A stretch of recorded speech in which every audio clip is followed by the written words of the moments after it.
पे। अब आपको शायद इंटरनेशनल बॉर्डर क्रॉस करने की ज़रूरत नहीं है दुश्मन को नुकसान पहुँचाने के लिए। ये जो सरमहरी का तासुर है, ये बेसिकली हमारे दुश्मनों को सूट करता है। ये ऐसा नैरेटिव है जो सारे बिल्ड कर रहे हैं कि और बीच में लाइक ये जो चीनियों के हमले होते हैं यहाँ पे या टी पैक को अंडरमाइन किया जाता है, तो ये बेसिकली एफर्ट होती है कि किसी न किसी तरीके से चीन और पाकिस्तान की जो दोस्ती है उसको किसी न किसी तरीके से हर्ट किया जा सके, उसको डेंट किया जा सके।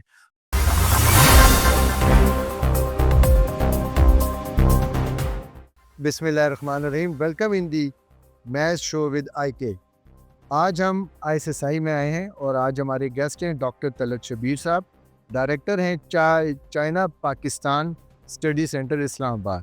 अस्सलाम वालेकुम सर। अस्सलाम वालेकुम। डॉक्टर साहब, आप शायर भी हैं, अदीब भी हैं, कॉलमिस्ट भी हैं, फौजी भी रही हैं और फिर इंटरनेशनल रिलेशन में आपने PhD की।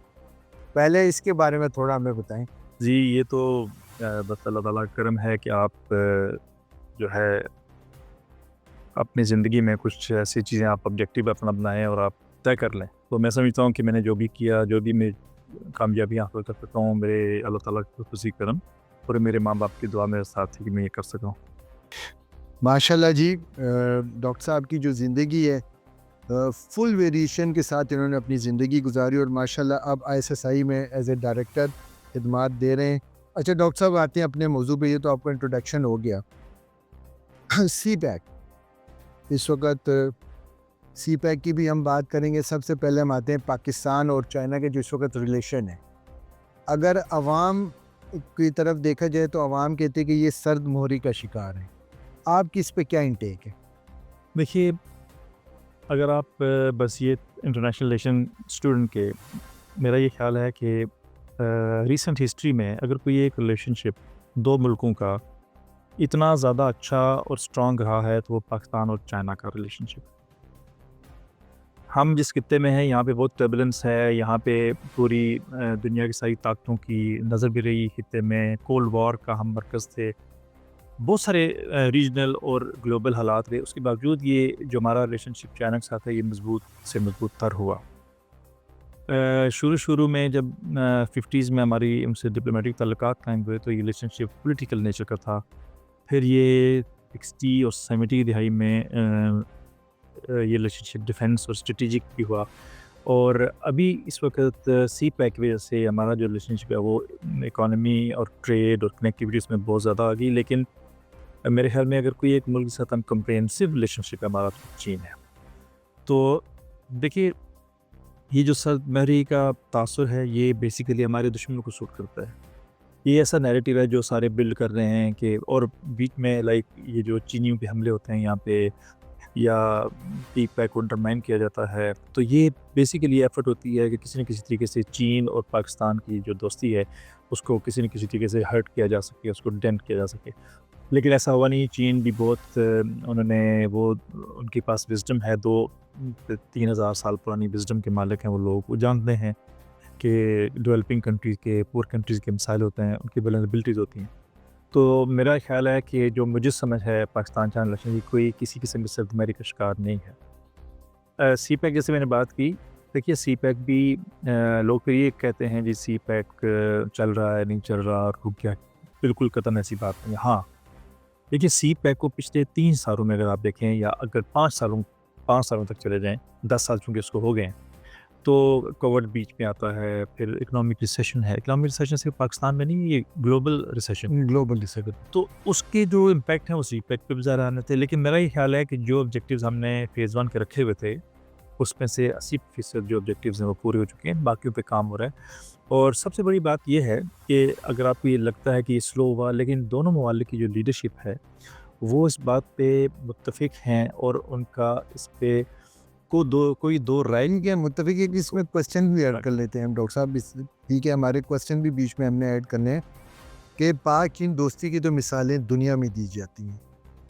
आपने अगर याद हो, NDU में एक हमारी जो कॉन्फ्रेंस हुई थी वन बेल्ट वन रोड पे, ओबोर पे, अगर उसके तनाजुर में भी हम देखा जाए तो उसमें आप लोगों ने हमें पढ़ाया था कि जो CPEC है, दिस इज़ अ पिनट। जो बड़ा आपका जो प्रोजेक्ट है वो चाइना का, वो वन बेल्ट वन रोड है। जैसे उसको भी बीच में थोड़ा आवाम को बताएं कि उसके आगे क्या हालात? देखिए जो वन बेल्ट जो भी बेल्ट एंड रोड इनिशिएटिव के नाम से भी जाना जाता है, ये एक दुनिया इसको ओवर एम्बिशियस प्रोजेक्ट कहती है। लेकिन जो चीन की ज़ाहिर है चीन एक बड़ा मुल्क है, चीन पूरी दुनिया पे रूल करने की तैयारी कर रहा है। चीन ने पूरी दुनिया की वर्ल्ड पावर बनने जा रहा है वो। तो चीन की सोच जो है वो उसी लिहाज से बड़ी है। बेल्ट एंड रोड इनिशिएटिव पूरी दुनिया में फैले जाने वाला प्रोजेक्ट है। लेकिन अभी जब हम बात कर रहे हैं तो 70 से ज़ायद ममालिक हैं और 130 से ज़ायद बहुत सारी बड़ी ऑर्गेनाइजेशंस हैं, बड़े इदारे हैं जो इस प्रोजेक्ट के अंदर आ चुके हुए हैं और बहुत सारे ममालिक को उसका फ़ायदा हो चुका है।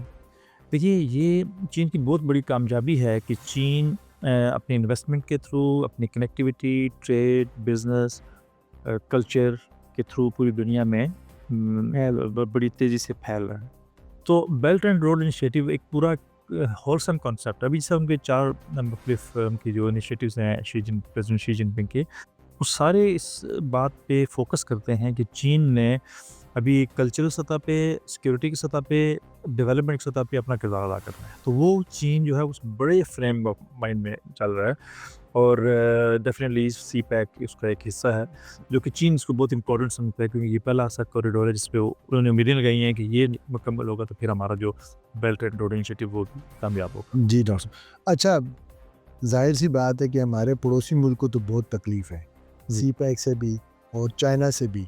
उस पे आते हैं मई में हमने एक एक्सपीरियंस देखा जिसमें चाइना ने हमारी खुल के टेक्नोलॉजी में मदद की। अब दोबारा देखा जाए बॉर्डर्स गर्म हो गए हैं। हमारा मगरबी, मशरकी दोनों बॉर्डर गर्म है और आप माशाल्लाह पीएचडी डॉक्टर तो हैं, आप आर्मी से भी करना रिटायर। तो इस वक़्त की क्या सिचुएशन है कि चाइना आगे हमें टेक्नोलॉजी में कैसे मदद करेगा? देखिए जो एक इस जंग ने हमें सबक दिया वो इम्पोर्टेंट सबक दिया वो ये था कि जंग अभी शायद जो वॉरफेयर का एक डिज़ाइन है वो बदल चुका है।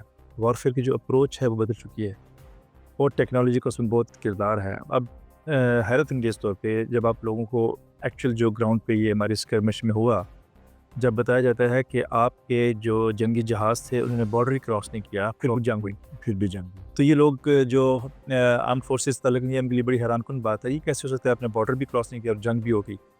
तो टेक्नोलॉजी। अब आपको शायद इंटरनेशनल बॉर्डर क्रॉस करने की ज़रूरत नहीं है दुश्मन को नुकसान पहुँचाने के लिए। अच्छा, मैं रोक रहा हूँ आपको फिर यहाँ पे। इसमें एक और आपने क्वेश्चन मेरा ऐड करना। मैं जब आ रहे थे, मेरे एग्जीक्यूटिव प्रोड्यूसर साहब हैं, उन्होंने भी यही बात की। मैंने कहा नहीं वो इन्फेंट्री के हैं, तो उन्होंने कहा नहीं टेक्नोलॉजी पे बात बहुत ज़रूरी है। तो इस वक्त जो अमेरिका के देखें, अगर कल एक और उनका 90 करोड़ डॉलर्स का एक वो गिरा है अपना जहाज़, ठीक है सर, उसको भी बीच में कर दे, वो भी थोड़ी हमें इन्फॉर्मेशन दे दो। और जो आगे होने जा रहा है थोड़ा उसको उसके बारे जो मैं बात कर रहा था कि टेक्नोलॉजी, देखिए इस वक्त असल में जंग टेक्नोलॉजी की है, सुपीरियर टेक्नोलॉजी। मई की जंग से ये एक सबक मिलता है, खुसूसन उन लोगों को जो जंगों के ज़रिए अपने मकसद हासिल करना चाहते हैं, कि अब टेक्नोलॉजी जिसके पास सुपीरियर होगी मैदान उसका होगा। लेकिन टेक्नोलॉजी के साथ एक बहुत याद रखने वाली बात यह है जो हमें जिस पे हमें फ़ख्र है आर्म फोर्सेस का एक नुमाइंदा होने की हैसियत से, साबिक़ नुमाइंदा होने की हैसियत से, कि हमारी पायलट्स की ट्रेनिंग का भी कोई जोड़ नहीं है।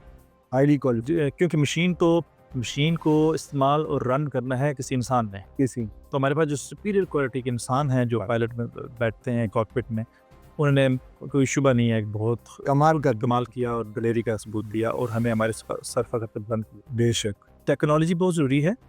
अब देखिए इंडिया के पास भी टेक्नोलॉजी, उनके पास भी राफेल है जो बहुत अच्छी एक्सपीरियंस मशीन है, लेकिन हमारे पायलट्स का भी उसमें बहुत बड़ा किरदार था कि उन्होंने बहुत अच्छे तरीके से उस टेक्नोलॉजी का इस्तेमाल किया।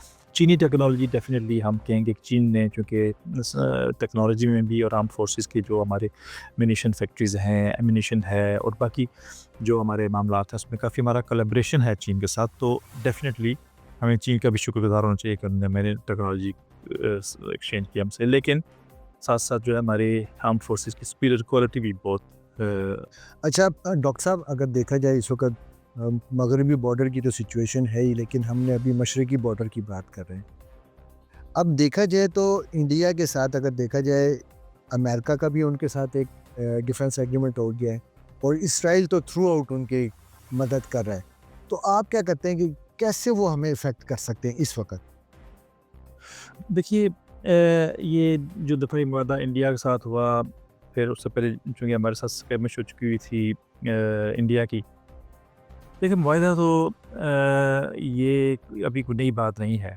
इंडिया का और एक स्ट्रेटेजिक कोऑपरेशन जो चल रहा है वो बहुत पुराना चल रहा है, और इसराइल के साथ जो स्ट्रेटेजिक रिलेशनशिप है इंडिया का वो भी बहुत पुराना है, और हमें इसमें कोई दो राय नहीं है कि हम एक एक अहम दुश्मन हैं इंडिया का इस खित्ते में। तो हमें इस बात का इदराक तो है कि जी ये जो नेक्सस बनता है इसराइल, इंडिया और अमेरिका का, ये definitely somehow it is aimed at Pakistan. लेकिन एक चीज़ जो बताने वाली है कि जंग आपने अपनी खुद लड़नी है। जंग खुद लड़नी। तो जंग जो कॉकपिट में बैठेगा वो हिंदू होगा, और इधर से कोई मुसलमान होगा, वही पाकिस्तानी होगा, और उधर से कोई भारतीय होगा। पेशा में आपने खुद अपनी लड़नी। हम शहीद होने के लिए लड़ते हैं जी ऐसे। और अल्लाह ने हमें बड़ी ताकत दी है। अच्छा, प्रोग्राम के आखिरी हिस्से में आते हैं जी, जो सबसे ज़रूरी हिस्सा है हमारा, अमेरिका, चाइना और बीच में पाकिस्तान। पाकिस्तान का इस वक्त टिल्ट कहाँ होना चाहिए? देखिए, मैं इस चीज़ का मेरी समझ के मुताबिक जो हमने माजी में ये टिल्ट की, उसका हमारे मुल्क को नुकसान हुआ। नुकसान ऐसे हुआ कि मुल्क जो है वो अपने तमाम फ़ैसले अपने मफाद के प्रिज़्म से करते हैं, उस पर देखते हैं और फैसला करते हैं। तो माजी में जो हमारी कोलैबोरेशन रही एक सुपर पावर के साथ, उसका हमें फ़ायदा नहीं हुआ, उल्टा उसका हमें नुकसान हुआ। तो ये कैंप पॉलिटिक्स में मजबूरी ये थी कोल्ड वार पीरियड में कि आपको कैंप में जाना था because of constraints of international politics. लेकिन अब ये है कि मेरे ख्याल में हमारे बेस्ट ऑप्शन ये है कि हम किसी कैंप में ना जाएं। किसी कैंप में जाना भी हमारे लिए नुकसान इसलिए होता है कि हम फिर उसके नुकसानात दूरस्त नताइज होते हैं, नुकसानात होते हैं। सबसे इम्पोर्टेंट ये है कि हम अपने मफादात के प्रिज्म से देखें। मेरा ये ख्याल है कि चीन हमारा बहुत प्यारा अच्छा दोस्त है, अमेरिका के साथ भी हमारी दोस्ती रहनी चाहिए। लेकिन यह है कि हमें बेहतर ये होगा कि हमें दोनों ममालिक या बड़ी ताकतें हमें इस इम्तहान में डालें कि आप हमारे साथ हैं या उनके साथ हैं। अच्छा, हालात अगर अभी देखे जाएं इस वक्त जो दुनिया के बन गए हैं, अमेरिका है, रशिया है, चाइना है, तुर्की है, आप क्या प्रेडिक्ट करते हैं? मतलब ये कुछ लोग कह रहे हैं दिनों में कुछ होने वाला है, कोई न्यूक्लियर वार भी छिड़ सकती है, इनकी थर्ड वर्ल्ड वार शुरू है।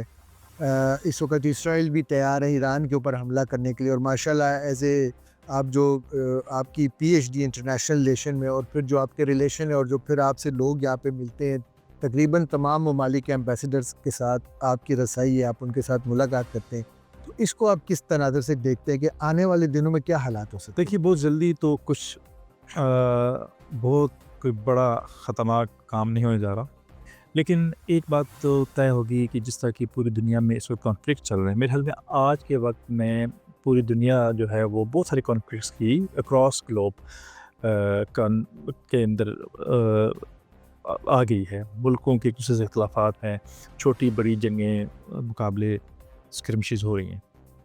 लेकिन यह है कि मुझे अगले आने वाले दिनों में कुछ अच्छा इंटरनेशनल रिलेशंस का कोई अच्छा नहीं लग रहा कि हम एक पीस की तरफ जा सकेंगे। और उसकी सबसे बड़ी वजह यह है कि जो इंटरनेशनल पावर्स हैं, जो बड़ी ताकतें हैं, असल में ये बड़ी ताकतों की ज़िम्मेदारी है कि वो जो कॉन्फ्लिक्ट रेजोल्यूशन मैकेनिज़्म है, जो मैनेजमेंट के तरीके हैं, कॉन्फ्लिक्ट को मैनेज करने के तरीके हैं, उसके ऊपर जस्टिस ट्रांसपेरेंसी के साथ वो अमल करवाएं। इंटरनेशनल इदारे हैं लाइक यूनाइटेड नेशंस है, या और बाकी इदारे भी जो हैं जो ह्यूमन राइट्स पे काम कर रहे हैं, और बाकी जो कॉन्फ्लिक्ट मैनेजमेंट काम कर रहे हैं, उनका काम है कि वो दुनिया को अवेयरनेस कराएं और बड़ी ताकतों को इन इदारों के साथ मिल के मुल्कों के अंदर जो कॉन्फ्लिक्ट की वजूहात हैं उनको कम करें, कॉन्फ्लिक्ट को कम करने की कोशिश करें। लेकिन एज़ ऑफ टुडे जो मुझे लग रहा है कि बड़ी ताकतें भी उस ज़िम्मेदारी का सबूत नहीं दे रही जिस तरह उनको देना चाहिए, वो कॉन्फ्लिक्ट रेजोल्यूशन की तरफ उनका ध्यान बहुत कम है। मेरे ख्याल में उनको करना चाहिए। इस दुनिया को अमन बनाने के लिए बड़ी ताकतों का बहुत बड़ा किरदार है। That is why they are powerful हैं, तो उनको जस्टिस और ट्रांसपेरेंसी के साथ हमारे जितने मसाइल हैं उनको हल करना चाहिए। पावर की आपने बात की, तो बस इस शो का आज का आखिरी जो क्वेश्चन है आपसे, अमेरिका या कि चाइना, इनमें सुपर पावर कौन है? अमेरिका सुपर पावर है, वो क्लेम करते हैं, चाइना भी सुपर पावर है, वो भी अब क्लेम करे। आप क्या समझते हैं? देखिए, इसके दो जाविये से अगर आप देखेंगे तो फॉर एग्ज़ाम्पल अब चीन एक बहुत बड़ी मुआशी ताकत है। बहुत सारे जो स्कॉलर्स हैं, इकोनॉमिस्ट्स हैं, वो ये ख़्याल करते हैं कि चीन अभी कई ज़ावियों से इकॉनमी में पहले नंबर पे आ चुका है। लेकिन जो लोग उसको एक और दूसरे ज़ाविये से देखते हैं, वो कहते हैं नहीं, अभी तक चीन जो है नंबर 2 इकॉनमी है दुनिया में। लेकिन कतई नज़र इससे चीन के अंदर टेक्नोलॉजिकल मैदान में, चीन के मिलिट्री हार्डवेयर के मैदान में पिछले 20 सालों में बहुत ज़्यादा तरक्की हुई। और अगर आप चीन फ्रीक्वेंट जा रहे हो, तो आप अगर फ्रीक्वेंट भी जा रहे हो, तो आपको हर दफ़ा चीन मुख्तलिफ नज़र आता है। दैट मीन्स कि चीन इतना तेज़ी से बदल रहा है, और ना उस ये सिर्फ ऐसे नहीं बदल रहे हैं, वो बहुत सूरत से बदल रहे हैं और बहुत नॉलेजेबल हो रहे हैं, वो इनोवेशंस में आ रहे हैं, वो बहुत तरक्की कर रहे हैं। अमेरिका भी जो है वो भी एक सुपर पावर है, तो एकदम ये नहीं होगा कि जी एक मुल्क सुपर पावर बन जाएगा और दूसरा जो है ना 150 नंबर चला जाएगा। ये जो कंपटीशन है बिटवीन द टू कंट्रीज़, एक एस्पायर कर रही है सुपर पावर बनने के लिए और एक रहना चाह रही है सुपर पावर, उनके दरमियान ये competition will go for some time. ये ऐसा एकदम नहीं होगा, लेकिन दोनों ताकतें जो है ना वो नेक टू नेक हैं, उन्होंने एक दूसरे को मात देने की कोशिश कर रहे हैं, टेक्नोलॉजी में, मिलिट्री हार्डवेयर में, बिजनेस में, कनेक्टिविटी में, दौलत में। डॉक्टर साहब, आज का शो हमारा आखिरी तो नहीं है, फिर भी हम इंशाल्लाह आपसे गाए बगाए हम आपसे इंफॉर्मेशन लेंगे, और आप हमारे मैथ्स शो के परमानेंट गेस्ट हैं। आज के लिए काफ़ी है, इंशाल्लाह ताला आपसे आज के लिए हम इजाज़त देते हैं। नाज़रीन, आपने एक हमारा शो देखा, अपनी राय कायम करें, हमारे शो को, हमारे चैनल को ज़्यादा से ज़्यादा सब्सक्राइब करें, बेल आइकन का बटन दबाएं और शेयर भी करें। अपना बहुत ज़्यादा ख्याल रखें। अस्सलाम वालेकुम।